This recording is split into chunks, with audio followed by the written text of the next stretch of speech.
Hello everybody, this is FIDE Master Dalton Perrine from chessuniversity.com, and today we're going to be continuing our free video series on understanding imbalances in chess.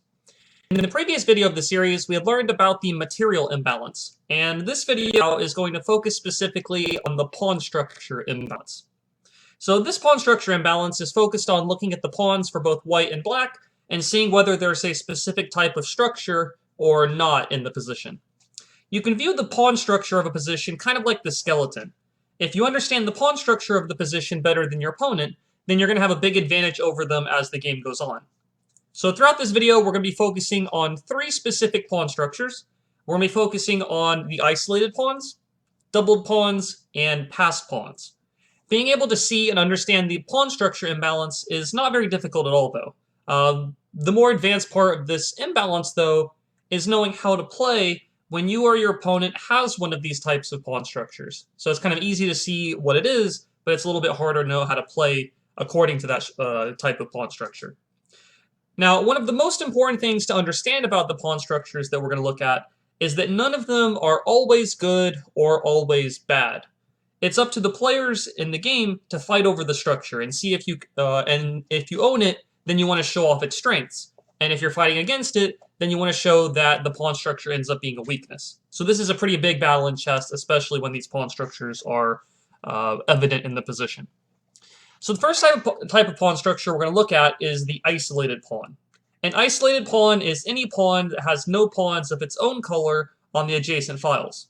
So let's pull up a position here that has an isolated pawn in it. So this game is taken from, this is a game between Garry Kasparov and Nigel Short, played in 1986. Let's go ahead and put the game in here, and we're going to fast forward to this position. So in this position here, the isolated pawn is found on the d4 square. Like we said earlier, it's isolated because there are no pawns of the same color on the adjacent files. There's no white c pawn and there's no white e pawn in the position. So this guy is kind of stuck in the center of the board alone in this situation. Now, we can see the isolated pawn, that's definitely a good thing, but we want to talk about the advantages and disadvantages of this kind of pawn, as well as what kind of plans we can play when we have this pawn, as well as what we can do when we're against an isolated pawn. So let's first of all talk about the advantages and disadvantages. So right here, I've brought up a couple of bullet points here. The disadvantages of an isolated pawn is that the pawn cannot be defended by another pawn. Like we mentioned, it simply has no pawns on one of the adjacent files. So because it can't be defended by another pawn, the pieces will be stuck defending it. So we're going to have our bishops, our knights, our queens, and our rooks defending the pawn, rather than a pawn defending the pawn. And generally, we would prefer it to be the other way around. We'd prefer the situation where a pawn defends a piece, rather than a piece defending a lowly pawn. And the third point here about one of the disadvantages is that an isolated pawn is typically bad in the endgame when there's more pieces that have been taken off the board. So the less pieces on the board, the worse the isolated pawn typically is, because it's harder to defend it when there's less pieces. Now for the advantages of the isolated pawn, in the situation where we have one, that means that the files on both sides of the pawn are open for rooks to use, because there's no pawns to the left and right of it. Also, the isolated pawn can usually give us a bit more space when we have it, especially in the center of the board. And that extra space that we control can allow us to move our pieces more freely. So in this kind of position, we can see the advantages here. This pawn is giving us a little bit of extra control of the center. It's the only central pawn compared to black's. We do also have a rook on the adjacent file here. We could also put a rook on e1 if we wanted to. And it is, fairly well defended right now. Though, on the other hand, we will have to defend it with pieces. Notice how the bishop is attacking it right now. We're kind of stuck with one of our queen or knight right now defending the pawn. We can't move too far away from it, or else black will be able to capture it. So that's some of the advantages and disadvantages of the isolated pawn. Now, what are some plans we can follow when we have this pawn or we're playing against it? Well, let's bring up another bullet point list. So the plan for the side with the isolated pawn, some different examples of plans you can follow, is that you can use your extra space and piece mobility to create an attack on the opponent's king. Because you have a bit more space, it's easier to maneuver your pieces behind that extra space, and that allows you to have an easier time mobilizing an attack against the opponent's king. The second plan is that you could push the pawn forward at a good time in order to trade it off, and that also helps us to avoid being stuck with the isolated pawn in the endgame, or maybe even pushing the pawn forward to gain us some extra space. The third plan, when you have the isolated pawn, is that you want to maybe use those files on the opposite sides of the pawn for your rooks to infiltrate the opponent's position. We saw in the position on the board right here that the rook was already on c1, the rook could go to e1, and the rooks would be on the adjacent files of the pawn. And another plan for the side with the isolated pawn is that you want to avoid unnecessary piece exchanges, because endgames are going to usually be bad for the owner of the isolated pawn, and if you exchange more and more pieces, you're getting closer and closer to the endgame, which is going to favor the opponent instead. Now, the plans for the side fighting against the isolated pawn, you want to be able to blockade the isolated pawn so that it can't advance. And usually a knight is the best piece in order to blockade the pawn, because the knight can kind of wrap around it and still attack things even though it's also doing a good blockading job. By blockading the pawn, you're preventing it from advancing, you're preventing the opponent from trading it off as easily, so that's kind of one plan for the side fighting against the isolated pawn. The second plan for the side fighting against the isolated pawn is that you want to attack the pawn from the sides and from the front. Because it can't be defended by another pawn, it's a big target in the opponent's position, and you just want to simply attack it and maybe try to win it. The third plan is that you want to trade pieces so that you're closer to an endgame where the isolated pawn will be more of a disadvantage. So the less pieces on the board, the weaker the pawn is, so trading pieces favors the side going against the isolated pawn. So let's see how these plans kind of fell into line with this game here. So we are taking the side of white, who is Garry Kasparov, and black here plays the move knight to b6, attacking the bishop and also trying to control the square in front of that isolated pawn. And we're going to kind of fast forward through the moves here a bit with just some brief commentary. White retreats the bishop, black develops his bishop, white does put a rook on the adjacent file for the pawn, and black plays bishop to g5, attacking the rook on c1. Now, while it might look like white could be pretty good here, trading off the knight for the bishop, we did kind of say earlier that generally when you have the isolated pawn, you're not looking for piece exchanges. If white did go for the exchange, now black is already threatening things like bishop takes h3, he's going to bring a rook to d8 and pile down on the pawn. So exchanging the knight for the bishop, as good as it might seem on the surface, you know, you trade a knight for a bishop, that's usually pretty good, doesn't actually do as much as white would like it to. So white actually put the rook in the corner of the board. Looks a little bit weird, but his next move is going to follow up on the idea. After black moved his knight, white did end up making the move d5, either looking to trade off the pawn, open up the center, get rid of it as a potential weakness in the position. Now black didn't take it, he played rook c8, and now white was able to come up with a really nice series, a nice tactical series here. He played knight d4, attacking the bishop on f5. After the bishop moved away, then he has the move knight to e6, and this is forking, of course, the queen and the rook. Black captured it, white captured back, and now black is having a really tough time dealing with these discovered checks. White threatens to take the knight with the discovered check, and also attacking the rook.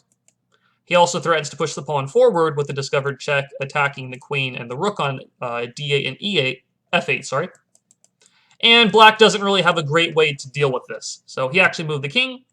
White took on d7 with his queen, and now white is actually ahead one pawn. He has 6 pawns versus black's 5, and white went on to win the game with not too much difficulty. He has an extra bit of material, and this pass pawn on e6 is very strong. And we're going to talk a little bit more about pass pawns as one of those other pawn structures within this video a little bit later on.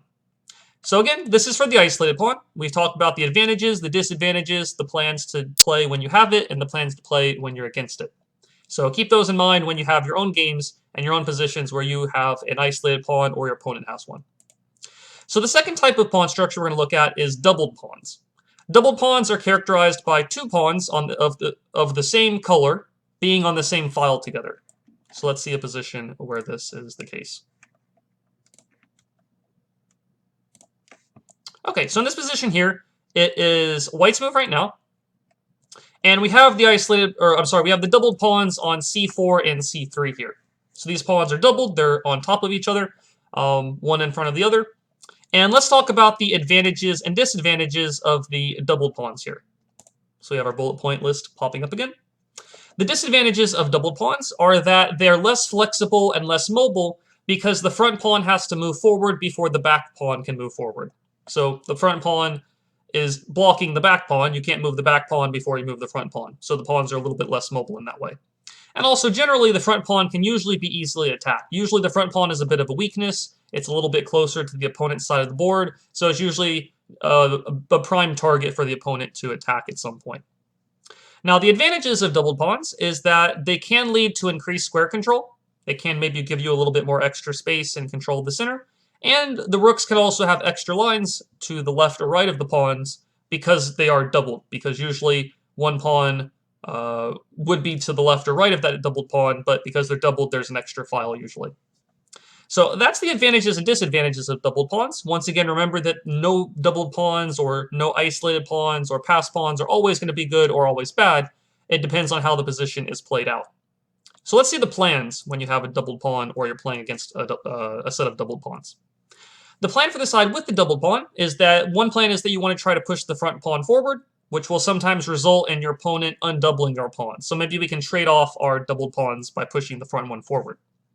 We can also use the double pawns in order to gain even more space by maybe advancing them or just controlling more squares. And also you want to take advantage of the extra half-open file that your rook might have available because of that double pawn.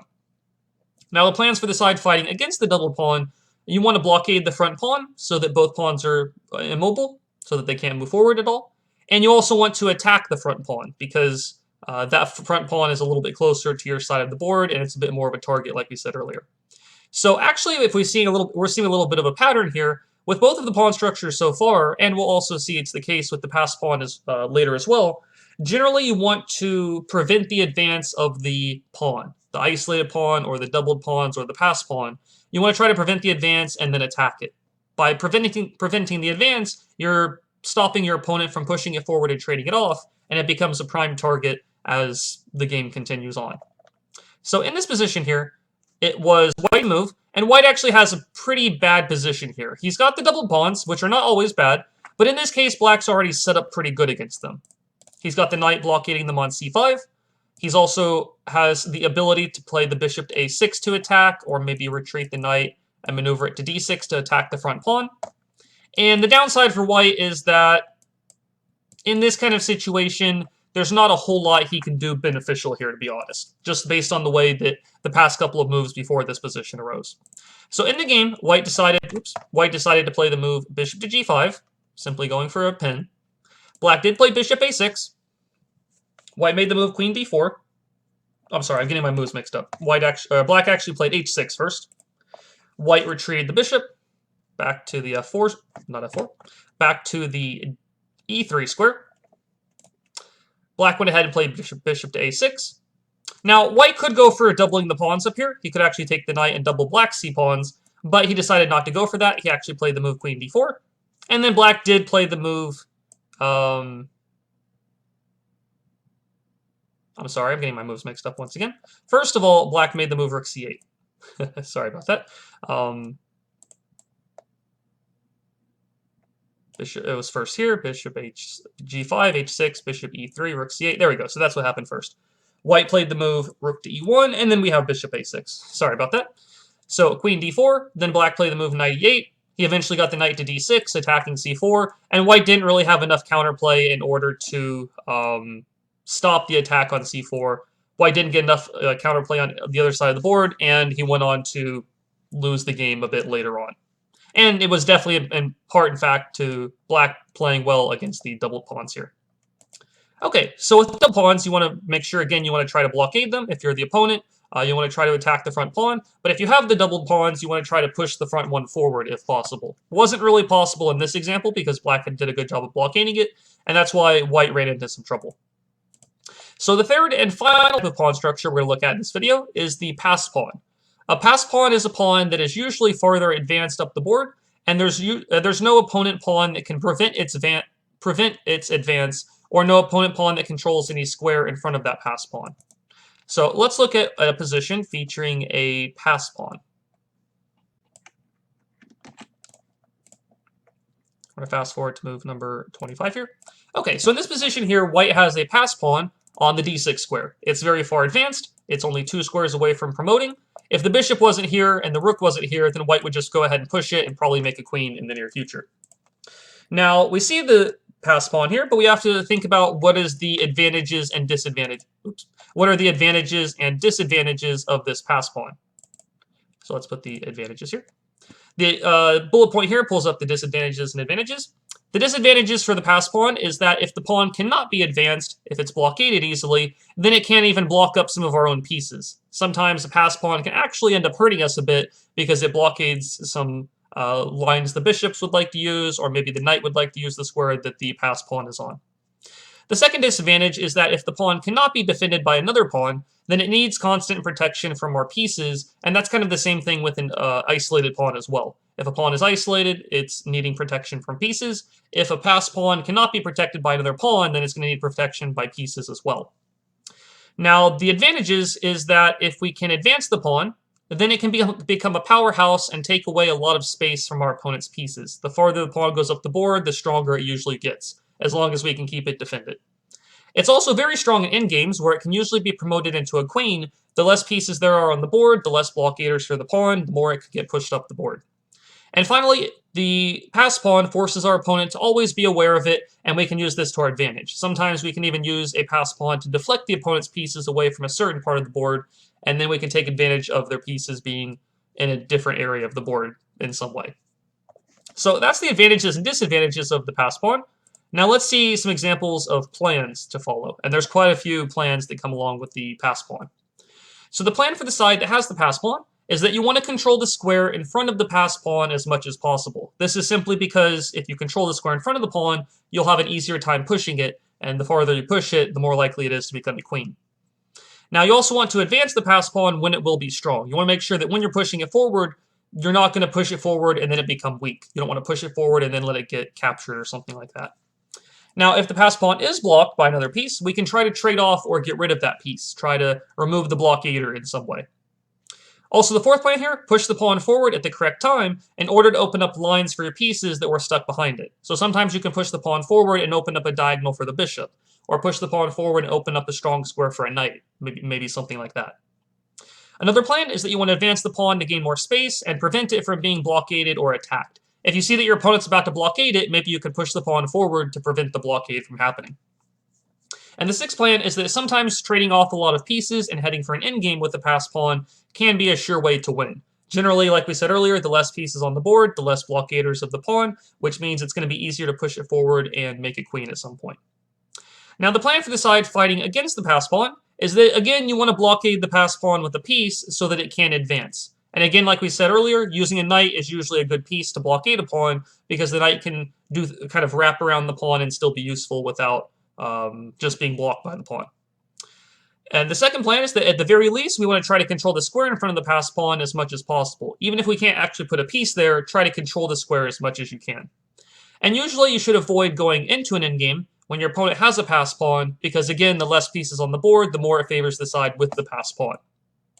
So in this position here we have on the board, we already are in an endgame, so it's already favoring the pass pawn in general here. And let's see what white did in order to kind of capitalize on this. So in the game, white made the move bishop f3, attacking the b7 pawn. Black made the move b6 to keep it defended.